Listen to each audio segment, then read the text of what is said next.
आपल्या आराध्य देवतेला नमन करून मी आजच्या व्हिडिओला सुरुवात करते। आज फार काही नाही, अंडा भुर्जी आणि अंडा रोल तयार केला होता आणि मस्तपैकी असा लगेच टिफिन भरून घेतला। बरं, टिफिनला मधले खाऊ देखील तुम्ही काही काही खाऊ देता ना? हे बघा, कॅमेरा चालू आहे म्हटल्यावरती लगेच मुलगा आला आणि थोडीशी मस्ती करायला चालू केली। खरंच बरं वाटतं, आपणाला देखील विरंगुळा वाटतो की किचनमध्ये असं कोणीतरी हळूच आलं तर। आज मी अंडा रोल बनवला होता मुलीच्या डब्यासाठी। तर त्यासाठी काय करायचं, चपाती अगदी गरम गरम भाजून घ्यायची आणि एका बाजून व्यवस्थित दाबून दाबून भाजून घ्यायची आणि लगेचच त्याच्यावरती अंड्याचं बॅटर आहे ते टाकून घ्यायचं। अंड्यामध्ये जास्त टाकायची काही गरज नाही, कारण याच्यामध्ये फक्त मीठ आणि चटणी, मीठ दोनच गोष्टी टाकल्या होत्या, मिरची पावडर टाकली होती आणि व्यवस्थित दाबून दाबून असा भाजून घ्यायचा।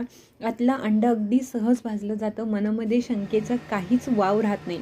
आता अंडा भुर्जी पण मी आता लगेचच अंडा भुर्जी करणार आहे। त्याच्यासाठी काय केलं, टमॅटो आणि कांदा व्यवस्थित तेलावरती परतून दिला आणि त्याच्यामध्येच हळद, मिरची पावडर आणि मी इथे मीठ टाकलेलं आहे, हळद देखील टाकायची। व्यवस्थित आमचा घाटी मसाला असतो त्याच्यामुळे त्याच्यामध्ये थोड्याशा गाठी असतात, म्हणून त्या विरघळण्यासाठी थोडंसं तेलावरतीच पसरून घ्यायचं आणि मी इथे 4 अंडी टाकली की लगेचच मिक्स करायला सुरुवात करायची आणि बघा काही मिनिटातच आपली अंडा भुर्जी आहे ती तयार होते। आणि ही कोथिंबीर आहे ना, ती अशी म्हणतात की अशीच फेकेच मारणी का, तर तसंच फेकूनच मारायची आणि मस्तपैकी अशी काही मिनिटात तयार होते आपली अंडा भुर्जी।